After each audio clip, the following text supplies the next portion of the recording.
Ladies and gentlemen, it is my distinct honor and privilege to welcome Dr. Shari McDonough to the podium.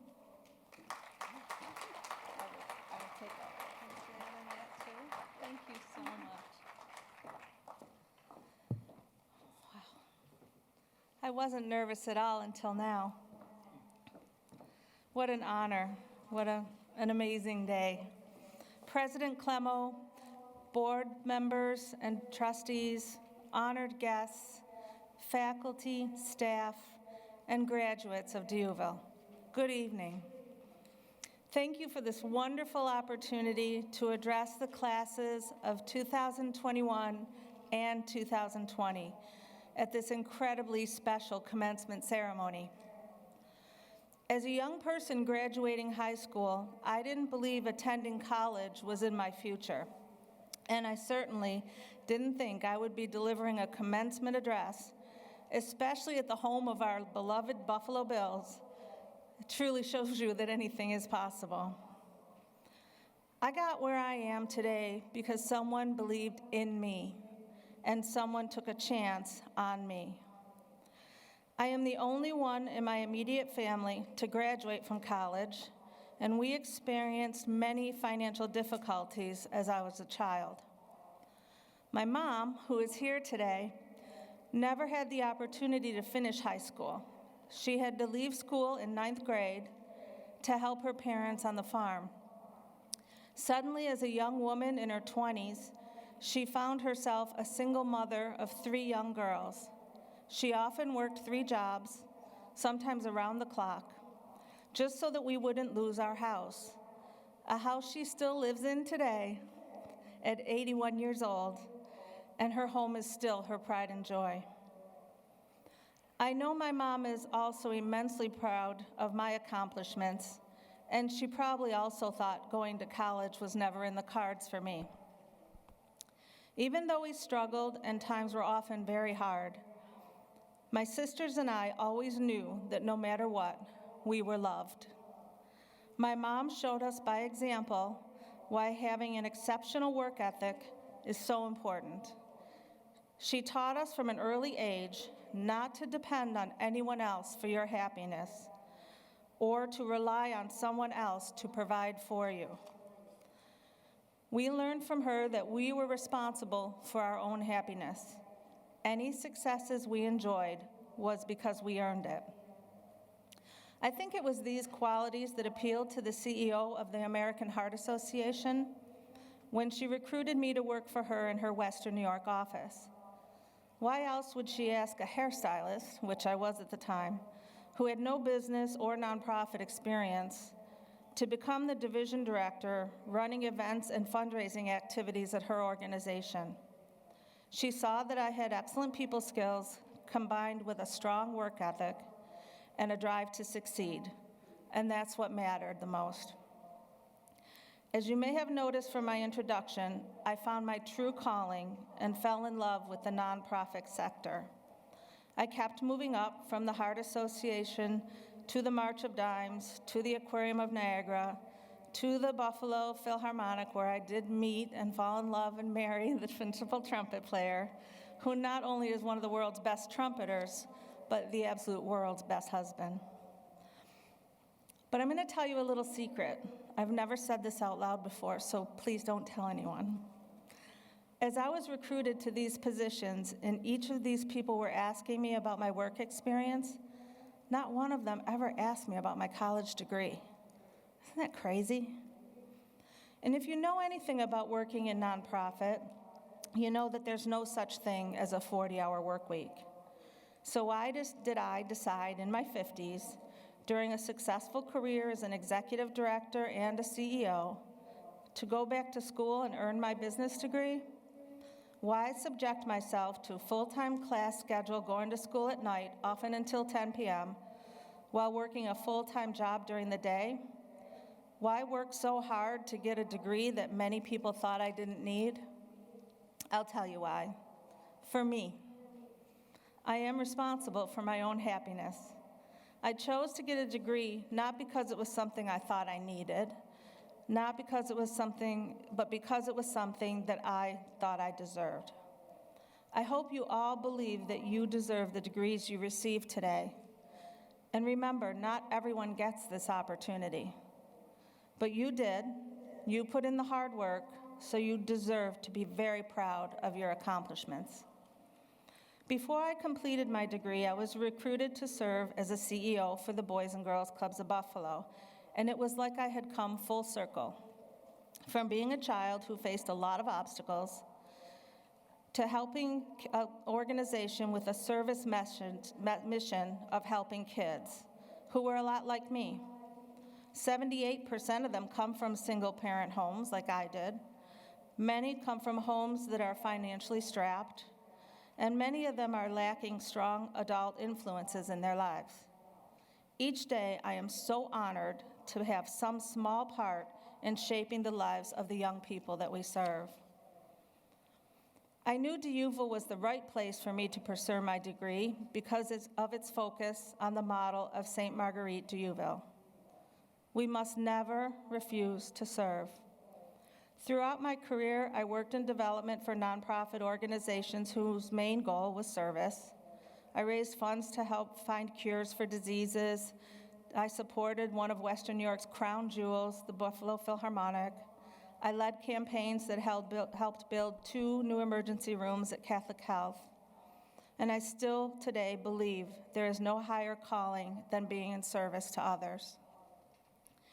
For those of you graduating with degrees in nursing and in healthcare, I salute you.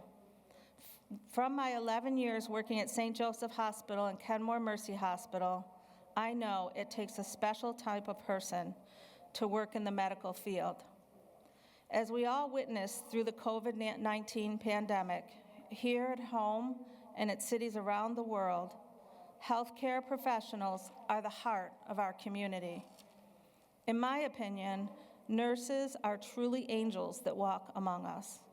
And anyone who can save lives or care for others, whether you're a therapist, a chiropractor, or a pharmacist, deserves to be recognized for their selfless service. And for those of you earning degrees in liberal arts, or like me, in business, if healthcare professionals are the heart of our community, you are the very soul. You will be our leaders, running businesses, participating in government, leading change, making decisions, and doing your own part to serve people and society. My many years of experience in nonprofit industry has shown me that it's people like you that will truly build and support our community. I think of the well-known Buffalo families who are remembered not only for their business success, but for their philanthropic hearts.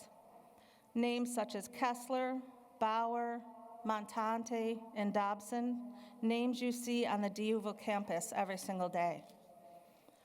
You don't have to be wealthy to have a philanthropic heart. There is no community like Buffalo when it comes to giving and helping others. We are known for our generosity, which we all witnessed in the amazing fundraising efforts by the Bills Mafia over the past year. When Lamar Jackson obtained an injury while playing the Buffalo Bills right here in this stadium, members of the Bills Mafia started raising funds for his favorite charity called Blessings in a Backpack. The response was overwhelming, and $500,000 was raised from Buffalo fans. In turn, the nonprofit decided to give Boys and Girls Clubs in Western New York snacks for our kids to take home every Friday so that there was no chance they would be hungry over the weekend. Giving and serving others is in our blood. It's who we are. The Buffalo Bills organization is no exception. Many of the players are proud supporters of the Boys and Girls Clubs of Buffalo.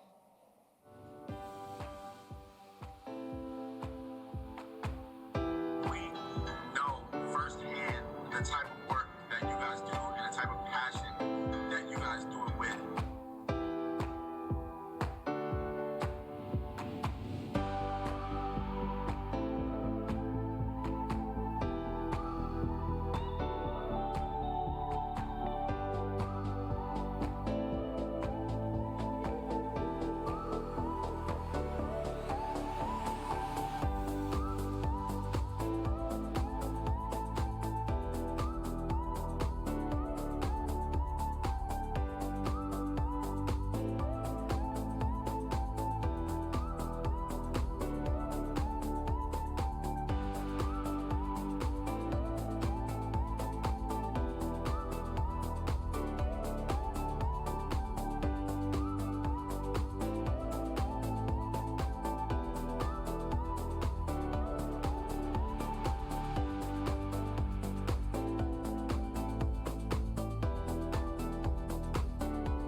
Congratulations, graduates.